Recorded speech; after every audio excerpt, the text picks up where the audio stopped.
శ్రేష్ఠుడనిపించుకోవడానికి మారుగా ఉత్తముడు కావడానికి ప్రయత్నిస్తే ఏం జరుగుతుంది? ఉత్తముడంటే అర్థం సంపాదించవలసిన జ్ఞానం ఎంత ఉందో అంతా సంపాదించడం. ఇంకొకరిని అధిగమించాలన్న కోరికతో కాదు, మన ఆత్మ సంతృప్తి కోసమే జ్ఞానం పొందడం. ఉత్తమ మార్గాన పయనిస్తే అన్యులెవరితోనూ పోటీ రాదు, మనతోనే మనకు పోటీ ఉదయిస్తుంది. అనగా ఉత్తములు కావాలని ప్రయత్నించే వారికి ఎప్పటికైనా కావలసిన జ్ఞానం ప్రాప్తిస్తుంది. ఏ ప్రయత్నమూ లేకుండానే వారు శ్రేష్ఠులనిపించుకుంటారు. కానీ శ్రేష్ఠుడనిపించుకోవాలని ప్రయత్నించేవారు శ్రేష్ఠులు కావచ్చు, కాకపోవచ్చు.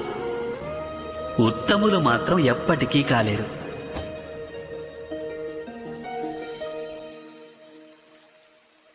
అవశ్యం ఆలోచిస్తారుగా.